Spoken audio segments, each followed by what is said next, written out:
We recently showed you a visit we took to the Saxis Island Museum in Virginia, and there was so much to see we couldn't fit it all in the first time.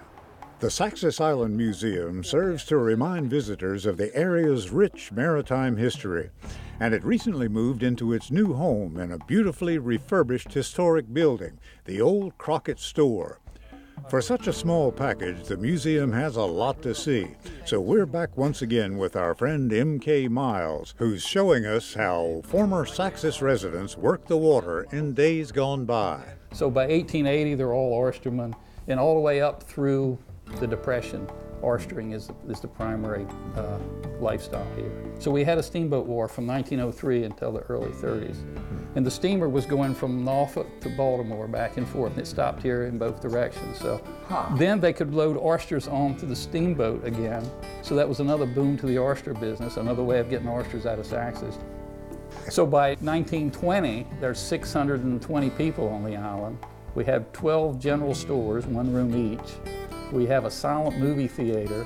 What mindset that people have about the people that come from these remote locations is that they have never been anywhere, and up until recently, you could get to anywhere in the world from here. Right. It was by water. By water, but, that's right. The steamboats going back and forth to the cities in Virginia, and then up in the bay, Baltimore, and Philadelphia even, if you went the right route. This happens to be my father-in-law's trapping skiff. You could call it either a hunting skiff or a trapping skiff, but it's pointed on both ends for a very good reason. When he'd go up a gut and climb out to get to his muskrat traps, he didn't want to have to turn the boat around, so he could go in either direction. Yeah.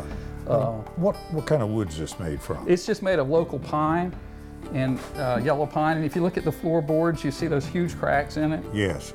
Well, this boat's been out of the water for like 35 years, and I'm sure if you put it back in the water, it'll swell right up and be watertight in a matter of a couple of days.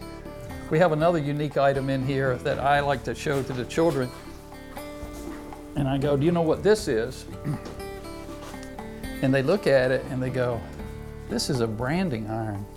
And they go, this has been around since they had cattle over here hundreds of years ago? I said, no, it is a branding iron, but it's not for cattle. And they cannot figure out for the life of them what it's for. But it's for a crab pot buoy. Aha. Because once the sun washes away, the sun and water washes off the number, how do you keep track of your license number? So they simply branded it in to the buoy. The Saxis Island Museum has a Facebook page where you can get more information and also learn about upcoming Saxis Island events. These days you don't need a boat to get to Saxis Island. You can get there by road. So do yourself a favor and pay the area a visit. It's one of those areas on Delmarva where the folks haven't changed much, and you'll be all the richer for taking a day trip and paying a visit.